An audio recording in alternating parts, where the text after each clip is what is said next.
Well, could I make 200? I remember in my head being like that 500K. So I started to get to 200. I was like, well, let's just keep going, keep working hard, put your head down, keep grinding, keep grinding. I get to 200. I know that deep down inside, when I was a kid, I was resentful of my parents and my dad because he couldn't get me this certain amounts of things. Because as a young kid, you're a snot-nosed little kid and you don't realize that your parents were just trying everything they could, but you just didn't know. You don't realize what your parents are going through, but I was just young. So as soon as I started making any amount of money, when I crossed over 200,000, I just wanted to say thank you to my dad because I never thought, to be honest, that I would make anything. So it was like, hey, when it was my dad's birthday, I went and I bought him a Movado. Then it was Father's Day. I went up putting him into the Waldorf Astoria in the city with my mom and said, hey, go out for dinner and have the weekend. Then it was the Plaza. Then I put him up into Boston at the Ritz-Carlton, then into Philadelphia at the Ritz-Carlton there. But then I was like, man, always remembered that 500,000. And I said, I'm just going to keep grinding. Put your head down, block out the noise and just keep grinding, keep going, keep pushing, keep pushing, keep pushing. And I wound up getting to 500,000. I was like, let's friggin' go. Come on, keep going, keep going.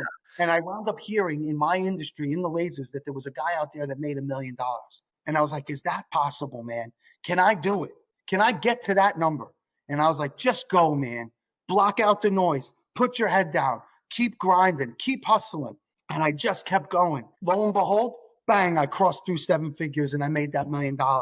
Came time for my father's birthday and I bought him a Rolex. Let's go. So for me, it was like, you know what? My life is a period of people telling me what I can and cannot do. And my whole life is Good Will Hunting. I will let every single rep that if I like them, I will let them know my story and I will let them know that my whole life has always been, I want now my father, when he was worried, I know when I got hurt that my mom and my father were worried what was going to happen with their son because their hopes and dreams were that I was going to get that scholarship and I was going to be successful. I now know that when my dad gets on the phone with his friends, he's able to say to his friends that his son made it. And it's not because I'm better or I'm smarter than anybody. It's because I'll outwork.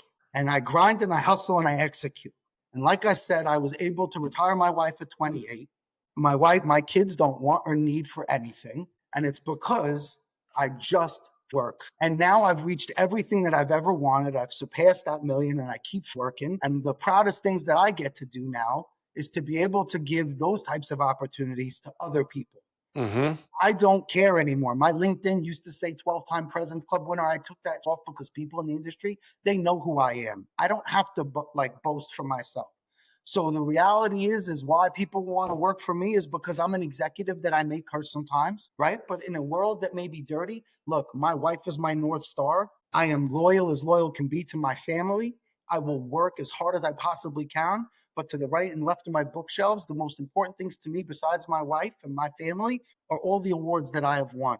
Is being able to be recognized amongst my peers. But the biggest satisfaction I get now is being able to let other people get to reach their goals and their aspirations. For them to be able to show their people, whether it's their parents, whether it's their significant others, whoever it is, or to be able to prove to the people that told them they weren't good enough, guess what? I did it. So when I'm getting on an interview with people, there is something that I just have, and it was God-given, that when I'm able to sit across from someone, I'm able to recognize and feel it and say, man, this guy or this gal, they got it.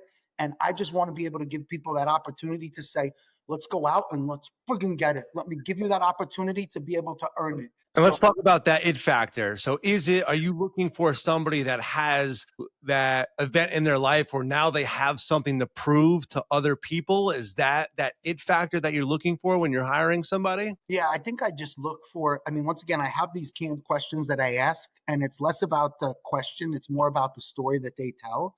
But yeah, I am looking for something that people tell me that was, whether it's a watershed moment, something that they have that is driving them, a driving force. Now, it's not for everybody, but look, I definitely do look for, and it just happens. I'm able to feel it. I've been very, very fortunate that, look, there's been a lot of people I hired that are top reps in almost every company out there, that I'm able to find young, a lot of people are like, hey, I can recruit and I'll go grab the top rep at this company, that company, that company. I pride myself that I find new reps. I'm able to develop reps. So, hey, you may be able to steal reps. I'll develop my own. So go ahead.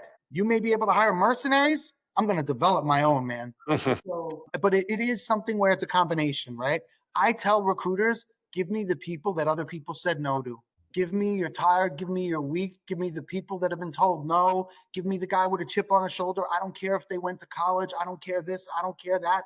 Give me the guy that's hungry. Give me the girl that's hungry.